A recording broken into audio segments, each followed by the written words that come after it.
Oi, esse é o 26º vídeo do Veda 2017 e hoje a resenha do livro A Tormenta de Espadas, livro 3 de As Crônicas de Gelo e Fogo.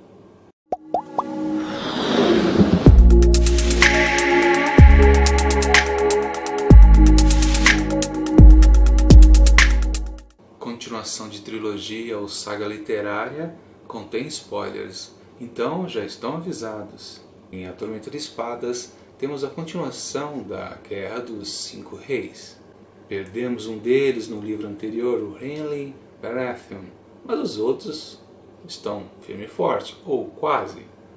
Stannis Baratheon tomou um belo de um revés lá no Água Negra e teve que recuar um pouco suas pretensões. Já o seu sobrinho Joffrey Baratheon tem um certo destino por aqui e também o Baelor Greyjoy. Essa guerra está chegando ao fim. Precisamos lembrar que esse livro 3 é o fechamento de uma trilogia, embora todo mundo saiba que as Crônicas de Gelo e Fogo viraram 7 livros, ou prometidos 7 livros. Por enquanto só temos 5 publicados pelo tio George, mas ele promete 7 livros, a não ser que ele mude de ideia também de novo. Mas era isso. Na primeira ideia do George R. R. Martin era fazer uma história que se encerrasse com 3 livros. A história foi crescendo, o tamanho dos livros foram crescendo e ele percebeu que a história poderia se desenvolver um pouco mais. Mas de qualquer forma, muito do que ele começou lá no primeiro livro, ele encerra aqui nesse terceiro. Por isso também que ele é um belo de um calhamaço.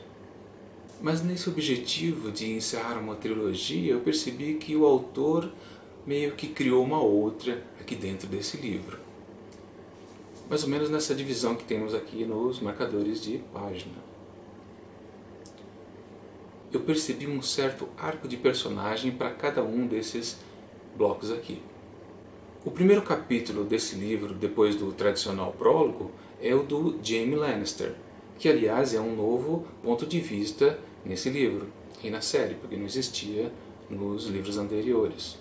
Toda a trama, enredo se desenrola até que o arco do Jaime acontece e fecha esse bloco. Muitas outras histórias também dão um certo fechamento e abrem para o segundo bloco, com um capítulo da Arya Stark, definindo que esse bloco é o dela. A história geral continua a se desenvolver com os outros personagens, mas ao finalzinho desse bloco aqui que eu demarquei, há uma alternância entre os capítulos da Arya e da Catelyn, a sua mãe, Catelyn Stark, até que tem o desfecho do casamento vermelho. E logo em seguida é o capítulo do Tyrion Lannister, que eu define como o arco do terceiro bloco. E esse terceiro bloco consegue até ser mais intenso do que o segundo, com o casamento vermelho, porque o que passa o Tyrion Lannister é de deixar todo leitor tenso. E quando se fecha o arco do Tyrion, encerra-se esse terceiro bloco. Mesmo parecendo que podia ser um grande fecho para esse livro, ainda há uns capítulos restantes. Inclusive, o George R. R. Martin cria uma novidade colocando um epílogo. Sempre tivemos prólogos nos livros e aqui temos um epílogo. Mas antes do epílogo, temos capítulos normais que também se constituem como epílogo, para falar a verdade.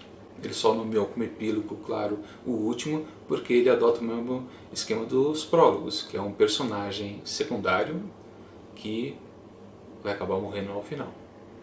Essa minha teoria dos 3 arcos de personagens, que serve como 3 grandes divisões desse livro 3, talvez fique um pouco em xeque se você pensar, mas o primeiro arco, o do Jaime Lannister, é tão importante assim? Afinal parece que é só por causa do drama dele, porque os acontecimentos dali são meio devagar. O grosso, o mais importante mesmo, aconteceria no segundo e terceiro bloco. Assim, um detalhe, esses 3 blocos que eu comentei também você pode considerar como os tradicionais 3 atos dramáticos de uma obra. Mas voltando ao Lannister, seria fraco ou não o arco dele? Não, porque é um personagem que passa a ser muito importante para a história. Antes ele era quase um personagem secundário, assim como a sua irmã Cersei Lannister.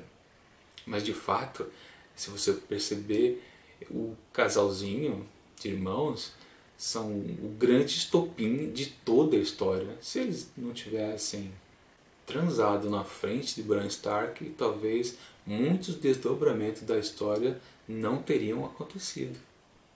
Mas não dá para negar que o Jaime nesse livro é importantíssimo.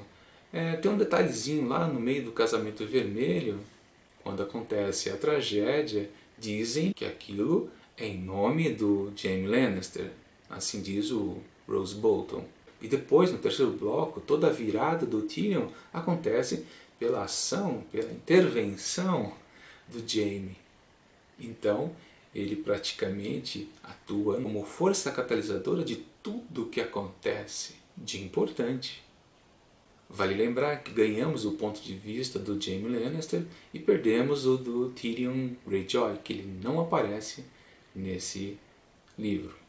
E também temos um novo ponto de vista aqui, muita gente não gosta muito, acha meio chato, mas do Samuel Tarly. Eu pessoalmente gosto do personagem, acho bem interessante. Já gostava na série de TV, mas também gosto aqui no livro. Mas ele entra principalmente para ajudar o autor a contar o que acontece sem ter um dos personagens principais. Tanto que ele não é muito usado, ele só tem acho que 4 capítulos, se eu não me engano. Então ele é usado lá no começo do livro, e depois é esquecido no todo o miolo dele, e volta a aparecer lá no finalzinho. Tanto é que ele é um dos que aparece depois do fechamento do arco do Tyrion, como um dos capítulos epílogo, sem ser o capítulo epílogo. Que maluquice a minha. Outra coisa desse livro é que os finais de todos os personagens parecem mais dramáticos e definitivos, cheios de mudanças, do que nos 2 outros anteriores. Jon Snow se torna muito poderoso e abre muitas possibilidades para o próximo livro. Arya Stark parte para Braavos, também abrindo um leque que a gente não consegue imaginar o que possa ser. Sansa Stark também vai viver uma nova situação, não tão prisioneira quanto ela é aqui dos Lannisters. E lembrei agora, nem falei da Daenerys. Aqui ela tem um crescimento bem maior do que ela teve no segundo livro, que não era lá muito interessante. Aqui ela se torna realmente poderosa, muito mais do que uma simples calice. Agora ela tem um exército, tudo.